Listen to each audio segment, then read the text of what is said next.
Woohoo! And we're live once again on another Tuesday, and I have a lovely guest in the house today. We have JD. So, JD, before we get stuck in, can you just go ahead and introduce yourself so people know who you are and where to find you, and then we'll jump into our topic. I was just jamming to your theme song, Jillian. That is some snappy music. I Nice have pick. style. I have style. You do. I'm JD Gershbein, but you may remember me as JD Gershbein. And I have been a fixture on LinkedIn since the moment I discovered it in 2006. I'm accessible on LinkedIn. I run a company here in the greater Chicago area called Owlish Communications, where I've been at the forefront of teaching, training, coaching, and mentoring others on LinkedIn. Awesome.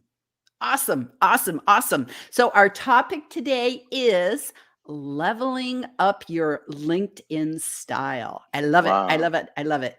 And I guess my first question is what exactly is LinkedIn style? I know What you have the a hell is newsletter. it? Yeah, what is it? What is it? Let's define our terms here. Well, I do have a newsletter, and but the concept of style, it's more of a movement I'm leading, Jillian, in response Mm, to what I've seen go on this wonderful platform in the 16 years, count them, as we sit here today, since I've been doing the work. And what we're seeing now is just a free for all, the wild, wild west again. And mm, everybody is out there. And by everybody, I mean the people who have really activated on LinkedIn. And they're out there kind of running roughshod on the site. And we hear more about the clutter these days. And LinkedIn is a very cluttered platform. And there are a lot of folks who purport to help cut through the clutter. But cutting through the clutter is not done by just having a profile and putting a few posts out there. It's about a real commitment, an investment of time, energy, critical thinking, conversational force, putting yourself out there with the intent of really informing people who you are and revealing who you are to the LinkedIn ecosystem. And that birthed this notion of LinkedIn style. Prior to that, I was around the personal brand conversation, which I leaned into at the moment it took hold. Circa 2008, 2009, we started to hear about personal branding as a thing. And I believe that what I'm doing, the work I'm pioneering here with you, is how to elevate a style, a persona, so that you reveal yourself in a way that is palatable for people, organically growing your community, not your network, but your community. And from there, establishing a position, a sense of status within it. Where people know who you are, they know what you stand for, and you remain true to your core values, which elevates your sense of style. And yes, to your point, it is borrowed from the fashion industry, what most people would think mm. of when they think of the word style. And I've been a kind of an insider in the menswear industry for many, many years, having grown up in it, kinda. You'll find that out in my newsletter. But I think how we appear, how we present, how we manifest goes a long way toward this concept of style. Interesting, interesting. And I love that you are kind of referring to LinkedIn as cluttered, because that's kind of the feeling that I get when I go scroll through the news feed. It's just like it feels like it's changed. And Mhm. we were talking before we went live today about how there was a change to LinkedIn during the pandemic, but it's kind of continued or shifted. What are your thoughts on that? Yeah, I think LinkedIn, which I consider to be king of the heap in social media, it has withstood every test, unlike some of its uh, colleagues or counterparts out there, the Facebooks, the Instagrams, the Twitters, the TikToks, etc., because of its dynamic around the business conversation. It's just a different feel and a different vibe, but obviously it has borrowed from the other platforms. I think all the platforms borrow from each other. But once the pandemic hit, and I look at the pandemic as one of the great inflection points of social media, LinkedIn was there to absorb the shock of the Mm. professional because we were in front of our devices all day long. Everybody was leaning into LinkedIn, and some for the very first time. And they had neglected their profiles. They had not paid attention as to who were in their networks, and they basically had to start from scratch. And there was just this cathartic release I found that was going on in the early stages of the pandemic as we were embracing each other and connecting at a greater frequency. So LinkedIn was there to absorb the shock, and that's to its credit.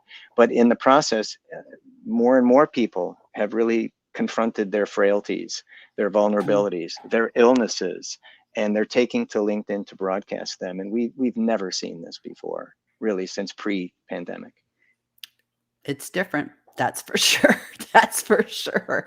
So, how would you say, we have the term personal brand and we have the term now LinkedIn style that you're leading the movement. How do they differ? Are they the same? Is one an extension of the other? Sort of how do they fit together? They're definitely intertwined, Jillian. I would say that what we consider to be personal branding is how we live in the hearts and minds and the viscera of others, what they think of us, what they believe we are, the notion that we present. That takes on a neural representation. Branding is a very neural concept. Hmm. But if brand is how we live in the hearts and minds of others, then style is how we get there, Hmm. how we take up residence, how we reveal ourselves to the world, how we appear. What's revelatory about us? What do we parse out about ourselves that gives people an inkling as to the type of person we are? Many people are focused on content creation and distribution, and content has become the driving force for many people in this creator economy, yourself, myself included. We are content producers.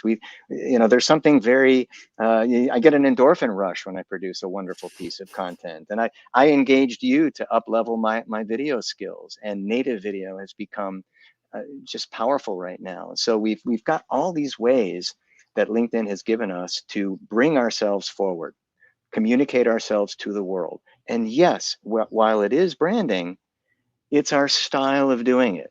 It goes from everything we do, everything we touch, everything we think, the word orders, the word choices, the phrases, the terms, the diction, the syntax, the semiotics, the rhetoric, all of that we use to communicate who we are to others whom we wish to serve. I love it. I love it. I love it. And one thing I have to say is I love your videos because your videos emanate your style. And I love that your videos are a part of your newsletter. It's like you've wrapped it all into a very nice package that and I love that it's a style guide because coming from a writer's background of when I, was a tech writer in my former life, we always had to have a style guide, which was so important to the company so that we know fonts to use, Sure. the sizing, the colors, and all these sort of things. And I think that that's really important because when you show up, you do want to have that look that it's like, oh, like with your newsletter, you have the same header, you use the same logos and graphics in your video and your stinger and et cetera, et cetera. It makes a cohesive look because if you showed up one day looking like this and another day looking like that, I would get confused. So I Yeah. think that's pertinent. I also believe that I've crossed over from the personal branding playbook and into this personal aesthetic playbook, which is what I'm trying to accomplish with my LinkedIn style guide. And if I'm going to be this person, I mean, if I'm going to put myself out there as a style guide, how damn presumptuous of me, right, Jillian? I better walk my talk. I better be that guy. I better show people that sometimes good form is more important than anything else on LinkedIn. And we know it because there's so many people who are not displaying good form. There's a lot of bad actors out there. They're breaching ethics constantly. We're getting sold at every turn by people, and there's a lot of predatory selling behaviors going on right now. And nobody wants that. And it does kind of weigh heavily on LinkedIn, although it's not a LinkedIn problem. It's a LinkedIn user problem. So basically, what I'm communicating is that I'm going to stand out by doing things right. and by Mm. appealing to the sensibility of others. And I'm going to do it stylistically. I'm going to have my own way of doing it, my own manners, my own distinctive qualities, traits, if you will. And that's what people get to know. And that's how they get to know me on LinkedIn. Um, I'm forced to take pages out of the personal brand playbook too, because there's so many in my space now who would love to have the same engagements, who train companies on LinkedIn, who are out there speaking at conferences on LinkedIn. We're also competing against LinkedIn. We're independent people. I don't Mm. work for LinkedIn. I'm not affiliated with them in any way, but I'm their biggest fan. I That's am their good. biggest proponent. I'm probably responsible for more paid subscriptions than anyone else out there because I've always harped on the value of this platform. It's monumental. It's transformational. I'm testimonial to it. I don't know where the hell I'd be without it. That's great. That's great. So how would you define your own style? What your own style? Oh, I'd say, Jillian, I have a kind of quirky elegance about me. Don't you think I that's the love case? that. That's a great term, I, quirky elegance. I love I, it. I use a little bit of humor. I don't go over the top with the humor, but I like to provoke thought.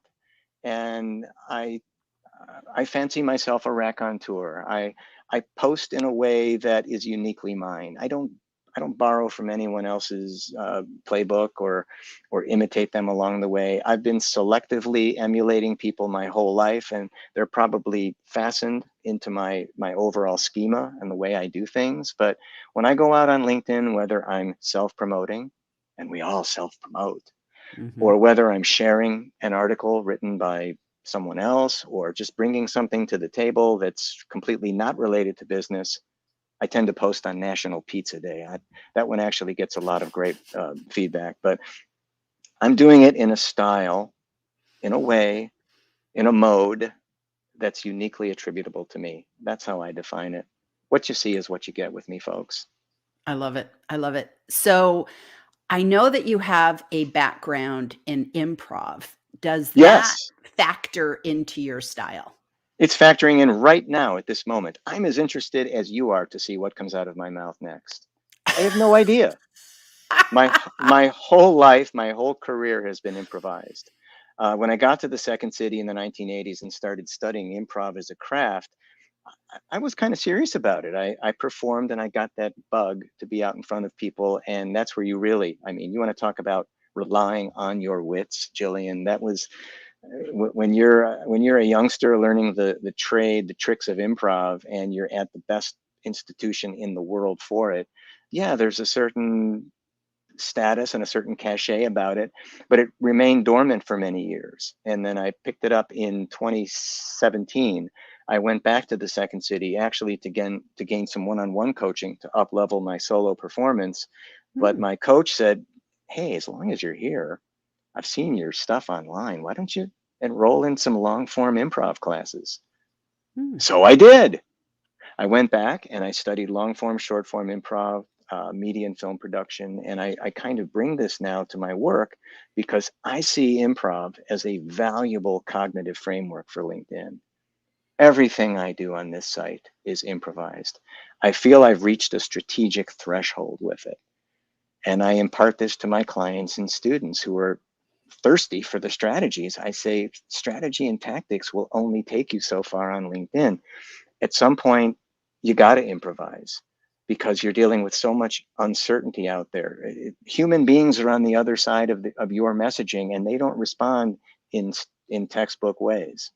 You've always got to be figuring things out and how you can kind of weave yourself into their scenarios. That's cool. That's cool. And I know coming from a Toastmasters background, I've always liked impromptu speaking, which Mm-hmm, is like improv, mm-hmm, where you literally have to just kind of say the first thing that comes out of your head, which means you have to trust that yes, what you're saying will be okay. And I think that a lot of people are not comfortable with that because they want the scripted approach yes, because they don't necessarily trust what's going to come out of their mouth. So that's a huge yes, lesson to learn. And it's good yes. for Well, video. I always extrapolate it to being on stage. Everything Mm, I do, whether I'm speaking, in front of a group where I'm the sole communicator, or in a two shot like we have right now, where we're improvising. None of what we're doing is scripted, and Nope. I'm staring into a little piece of glass right now that's about a quarter of an inch in diameter, figuring out what I'm going to say next. But everything is a scene, and you're my scene partner. When I'm communicating online, my emails, that's my scene partner. I'm not going to come up with the typical stuff that they're used to seeing. I'm going to make something stand out about my email, and typically end it with a question so I can elicit a response coming back to me. So I'm always keeping people engaged. I never let people off the hook. Ask Mm. anyone that's a first degree connection of mine. They'll know that they got a personalized invitation, or when I accepted their invitation, I was back with a nice follow-up thank you. And I'm constantly doing this, and have come to realize that my superpower, great breakout room question, what's your superpower? My superpower is my ability to keep thousands of conversations in play at once. Wow. Wow. That's a talent. That is a talent because that's actually something I struggle with. I have even doing that in a text is difficult. It's like I'm talking to one person, I'm talking to another person. And it's like I invariably send the wrong meme. Well, texting is a great little microcosm of the improv platform, because with texts, which is a great way to communicate, which is basically my quickest rate of response these days, as it is for many, we always bookmark texts. You have the text. You don't delete the text unless you feel that that's really it on that thread. But these are all threads that are going, Mm, perpetuating, where mm, someone's got to add some force to it to keep it going, and you can always pick up where you left off. So one thing that I impart to my clients and students is to bookmark conversations at a point where they can easily be picked up later. mm, And it seems like so many folks don't want to do that, because in terms of how we express ourselves and how we elevate our style, that's done mostly through one-on-one conversations. mm, mm. I We, like that. the direct message, that DM, that LinkedIn DM is more valuable than you may think, folks. And it's good to get off of LinkedIn and take it to regular email. But the one thing I've learned is that if you truly want to reach people who are LinkedIn active, do it through the DM. Keep a dedicated thread going on LinkedIn, as we do, Jillian. True, true. We're always in contact. Now, do Mhm. you have a preference for like a text DM versus a voice note versus a video? Do you have a preference or I've been doing a little bit of each, and obviously a huge video proponent like yourself. I know that you are writing and speaking about video messaging. I'd like to get more active in doing that. I'm such a damn perfectionist, though, that it might take me an hour to do a 20-second video message, because I might have to do multiple takes and editing now, as you've taught me. But voice messaging, definitely. I do a lot of voice messaging on LinkedIn. I think it's a beautiful invention. Mm, I do a lot of voice messaging through text as well. So yeah, I think there's something very powerful about the human voice in communicating, and um, why hide behind the written word all the time? agreed. And it appeals to different senses, Mhm. and there is something about, your style comes through with your speaking style. That's Yes, again a part of who you are. So, yes. if it's lighthearted, that you're dealing with a lighthearted person. If it's kind of funny and quirky and elegant like you, it radiates your style, which sometimes doesn't necessarily always come off in writing. It can, but sometimes just goes quicker when it's actual auditory. Well, I've been a broadcaster since 14 years of age, when I joined my high school radio station first day of freshman year, and I've always kind of had that incantation in my voice, where I understand the broadcast modulation, and if you're going to use this to message people, you want to bring some energy into it, right? If you're going Mm, to do this, if you're going to have a one-on-one video message, which again, highly improvisational. I mean, you really want to make eye contact with the lens and not read a script unless you're working off a teleprompter, but you just want to bring it. We always talk about showing up and stepping up, right, Jillian? And right? that's a good way to show up. You don't want to, like, have a like a monotone and say, well, Jillian, I got your voicemail. I just wanted to say hi and hope you're doing great, and let's catch up soon. It's not gonna make me excited. I mean, come on, friends. This is the business conversation. Amp it up. I love that. I love that. I love that. So let's take some of our comments. So we've got Jeff Young, who is cheering us in the front row, and he says you both have style. So that's really kind. That's really Nice kind. to hear. Ah, Validation is always so important. exactly, exactly. Okay. Jillian and JD, I find LinkedIn a little cluttering. So yes, you got some agreement there, JD, that it is cluttered. And so what's your prediction? Do you think that like this is gonna kind of start to even itself out? Like where do you see the clutter going? Where do you Wow. think that's going? I guess that would imply that some people are seeing content creation as a fad, or these personal outreach strategies as something to do. I believe it's a seamless use of LinkedIn that is what separates the dedicated, conscientious user from people who are just kind of dabbling on the site, just kind of out there exploring. If you aspire to cut through the clutter, you first have to become part of it. Hmm.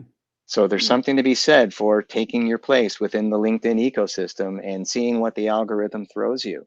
There's a lot of conversation about the algorithm that we really didn't have pre-pandemic. It was starting to bubble up around that time, but I put the surge in LinkedIn content creation at around 2016 during the presidential election, where we saw some real interesting posts and commentary come down the pipe. But for right now, it is crowded. There's no question. It's truly the traffic jam on the information superhighway for business. But at the same time, good content will achieve, and the cream always rises to the top. And if you can't get it seen, if you're paying too much attention to the so-called vanity metrics and you're doing it just for the likes, you'll be disappointed. The goal, the way I see it and the way that I'm doing it stylistically, is to create the content and bring people to that content. We're seeing the clutter because somewhere along the line, the spray and pray approach is the default behavior. People are putting the content out there, they're stuffing a message in a bottle, throwing it over their shoulder, hurling it off the boat, and who the hell knows what shore it's going to wash up on. There's no way. Your guess is as good as mine as to who sees it, although with some predictability, some people are seeing our content on a regular basis. The key is, how do we make it more known? How do we get ourselves out there? How do we really expand our audience through content? And that is through community building. Content and community are completely intertwined, and everything that LinkedIn is doing right now is set up to favor people who create quality content and are building engaged communities. One supports the other. That's the way it's done, and there's no other way. I like that. And I like that you call them communities other than network or fans, because it's like if you kind of have this idea that it's like, oh, there's me and my fans, it's very like, sort of one to many, like I'm not involved, I'm not part of you. It's like Yeah. I'm an influencer. And I that doesn't resonate for me. I want to be basically part of someone's community, that Oh if I yeah. say something, if they say something and I respond back, I want there to be a dialogue, not just, thank you, adoring fan, and they move on. That's the illusion of influence. And I have to say that there are plenty of influencers out there who influence locally. They don't have 250,000 followers, a million followers, 2 million followers. Jillian, can I call you Jillian? You're an influencer. You've influenced me in many ways. And the concept of influence and the ability to move people through action, through thought, that's influence. That's human influence. And it's tough to find and it's tough to get, but harder yet, it's tough to keep. So the people who keep coming back to us, these are members of our tribe, so to speak. So the great paradigm shift I've made, really pandemic driven, was to view my network in terms of a community, because I'm very selective. I don't take on just anybody. I could have a network 3 or 4 times the size I do, but they're just names and thumbnails that I would look Mm. at and wonder why I accepted their invitation in the first place. But I'm focused on organic growth. Everybody in my network I know. They come to me through my own Mm. observation and experience. I don't cold approach anybody. Well, sometimes I do, but I'm so diplomatic and my approaches are things of beauty that it's hard not to accept. But at the same time, because of style, of course, but at the same time, we make the shift from a network to a community from which we find our audience, the Mm. people who support us, the people who evangelize us, the people who will share our work. That's our audience. And from that audience, we really do feel part of a tribe because these are the people who really, truly like us, get us, believe in us. They become our confidants in business.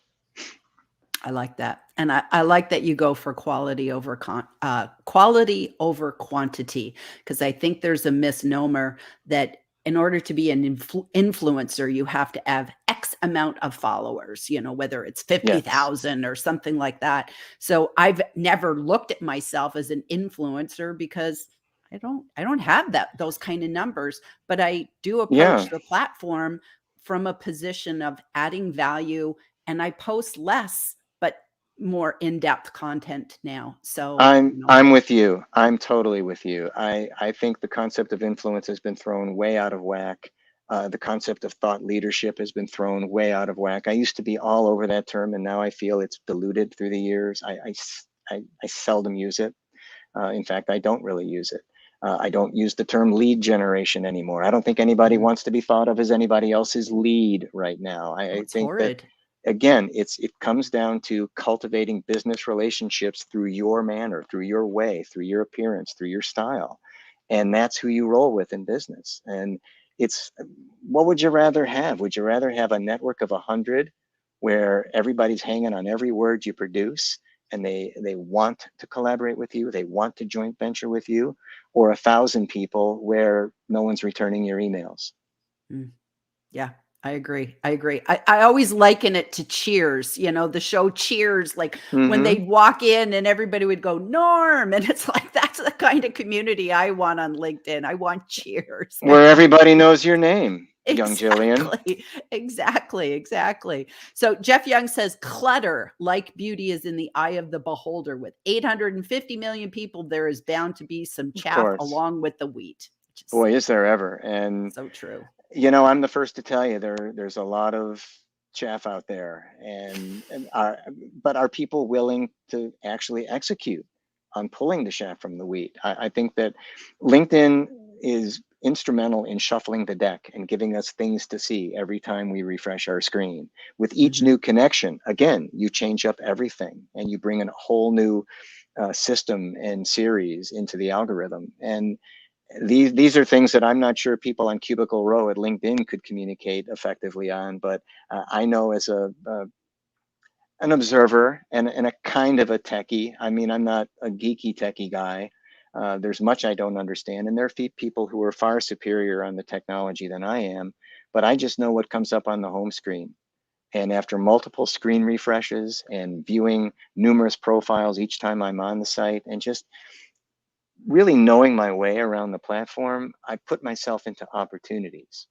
Mm. And that's what separates the conscientious, dedicated user, the one focused on organic growth, from the one who's just looking to send out thousands of spammy messages, have people settle into ratios and try to work out of a pipeline. Mm. Mm. Pipelines will I come naturally if you're working people's relationships. I like it. And it is all about the relationships, all about the relationships. I like the idea of owning your own real estate in the virtual world, your own website. Mm-hmm. LinkedIn is great, but owning your own piece of digital dirt is key. What do you think Sure. about that, JD? I believe wholeheartedly in that concept. And I have a primary website. I have multiple websites, as do other Mm. folks. But when the pandemic hit and all eyes were going onto LinkedIn, I started hearing from a lot of clients who wanted to use LinkedIn as a primary website. And the Mm. way that I've set up my own online presence is LinkedIn is the hub It's the big spoke of the wheel, folks. It's the center. It's the nucleus of information on me. And given LinkedIn's advantageous position with Google, I think when they hear about you in business or anything in a professional vein, where are they going first? Google. Your profile, your LinkedIn Right, profile. right, right. True, So true. I've set the profile up as a hub with points of influx and points of efflux. So they can get in, they can get out, they can go to my sites. But first and foremost, that's where I try to direct people. LinkedIn profile views are really the only metric I care about on this platform. And if they get to my site, that means, well, they might be serious about having a conversation with me about my products and services. I love it. I love it. And you got a vote for the quirky elegance that resonates for people. And it's great. It's great. It's It's me, absolutely man. great. Interestingly, Jillian, we have not used the word authenticity once in this conversation. Well, now you have. Now you Which is rapidly approaching buzzword status, is it not? Yes, it is. Authentic self, authenticity, authentic self. I mean, I prefer to use the term genuine article these days. So Nice. I like to be known as the genuine article. I like that. How's that one, friends?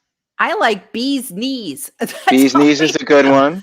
I've always liked that one. It's like I always think, do bees have knees? I don't know, but it just sounds so cute. It sounds so cute. So we're at our 30-minute mark. Okay. So can you kind of give us like a wrap up? What sort of leave us with a takeaway, a tip, sage advice, whatever. Wow, I'm not really a tip guy. I am a sage advice guy, but in Okay. terms of tips, I think people have to find their own tips. There's nothing I say that will really get them through. And if they're having a technical issue, there's all sorts of YouTube tutorials that they can access. But I would say that right now, as more and more people are activating, there was reference to the 850 million users. Yes, very crowded, but not everybody is out there with 850 million posts per day. So the key is that once you've made the conscious choice to activate and participate and execute on the site on a regular basis, do so with the consideration of others. Never forget that there's a living, thinking, breathing, maybe even buying human being on the other end of your communications. Treat them as you would treat yourself. Golden rule mentality here, golden rule mindset. But bring it. Just bring it to LinkedIn in a way that you'd like to see yourself bring it on the other side. Every direct message I compose, every post I publish, every article I write for my LinkedIn Style Guide newsletter, it's purposeful, it's intentional. I'm really connected with the audience. I really write it from their point of view and literally think to myself, what would I want to see? What do I want to be sold? Hell no. I'm sick of being sold. It doesn't work. It just doesn't work. I want to be informed. I want to have my limbic lobes in my brain tickled by people. I have people that impress the daylights out of me, and I'm constantly looking for their content. So the key is, if we're really going to impress people, we have to make impressions. We have to do things that are, again, uniquely attributable to us. Make the site our own. Truthfully, folks, there's no experts. There are no mavens. There are no Sherpas. We're at a point where we haven't been with LinkedIn since its inception, is that more people are finding out about it. More people are using it. More people are leveraging it. More people are writing their own success stories on it. It's transformational the way that this site works, but find out on your own. Love it. Love it. Thank you. So, JD, thank you for being here today and sharing your wisdom with us. And I encourage everybody to hop on over to your profile and check out your newsletter, because it's a great newsletter. And Thank you. just it's very good. It's very good. I enjoy every single issue of it, and it's good. It's really Well, I good. have to go out before we leave with some notes about Jillian and the work that you do. You're basically on my homepage every single login, it seems, at this point. And for those of you at home or in your living rooms or walking your dog right now, I engaged Jillian to work on my own video editing, which I felt was an immense need for me at this point. And she is truly, and I mean truly, a leader in her field. And for anybody that wants to explore how video truly works on LinkedIn at the molecular level, she's the one to watch. Thanks for having me. Thank you. Thank you. All right, everybody. We will see you next week. And thank you for being here. Okay. Bye-bye.